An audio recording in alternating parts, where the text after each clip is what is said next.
What's up, you guys? Happy Tuesday. All right, I said I was going to be on more, and I am. So, I want to tell you guys a little bit of a story that we had a discussion last night with Carson. So, if you don't know our story or our family, Carson is 8. She is now playing on the it's select soccer, so it's like pre-competitive. Last year she was on a developmental team and she was on we'll call it the B team, right? And she had so much fun. She loved the game. They did amazing. It was a great year.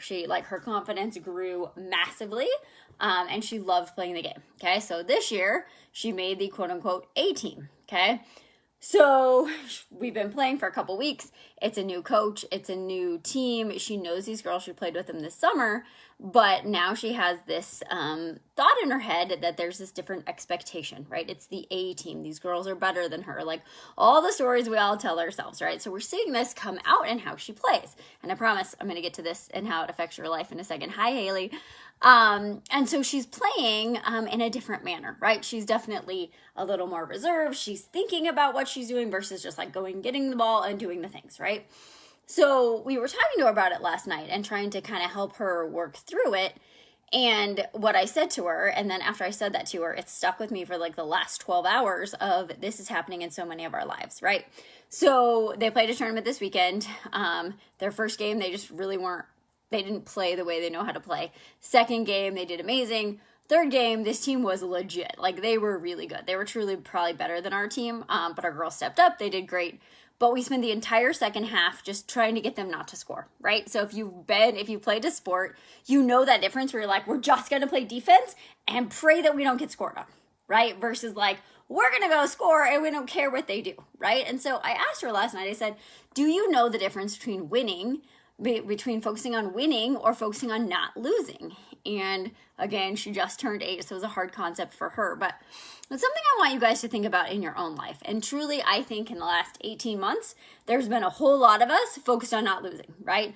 Oh my God, can I just hang on and not get the supposed virus that's going to take me out? And hopefully my work doesn't get shut down and maybe I can leave my house. And like, we've all been in this contracted, I don't want to lose energy, right? But very few of us have been like, hell yeah, I'm going to go win. I'm going to push forward. I'm going to create my dreams. I'm going to master my life and I'm going to win at this thing, right? I'm going to win at my health. I'm going to win at my business. I'm going to go freaking win.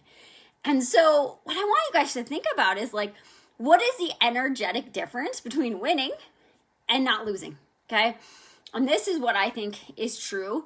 And I've done it too. Like all the stuff I coach on, you guys, like I have been there, which is why I can speak from that knowing, right? I know for me when I'm winning and I'm just like, I'm showing up as me. I'm living in my purpose. I'm living in my passion. I'm 100% me. I don't care what anybody else thinks. Like I'm winning, right? And when you're winning, you have momentum and it just keeps going. And it's not to say that you fall down, you don't fall down. It's not to say there aren't struggles, but like you are so focused on that goal, that vision that's pulling you, like you're winning the day every day, right? When you're focused on not losing, you're focused on, what if I do this? What's going to happen? What if I do this? What's going to happen? What if I do this? It's going to happen, right? You're in this contracted energy where you're like, but if I take a misstep, they're going to score at me, right? Like if we're talking soccer, if I take this misstep, something else is going to happen. So what would it feel like in your life to shift that energy to every day being the energy of winning, right? The energy of going out and showing up and doing the things and making them happen for you, not for anyone else, right? That's the other thing I think is that when we get outside of ourselves, well, I know this to be true. When we get outside of ourselves, we will never be happy. We will never win, right?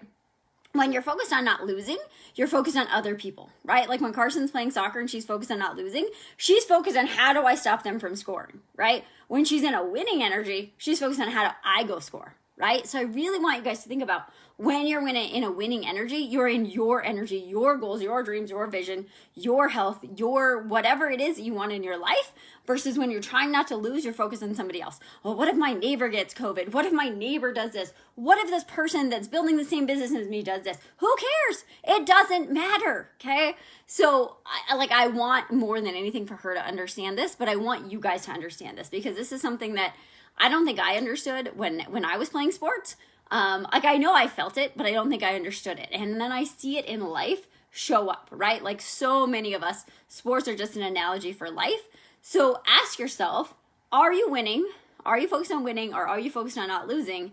And if you're focused on not losing, what can you do today to take action to get into that winning energy? So I hope this landed with you. If it doesn't make sense, let me know. If it landed, please let me know.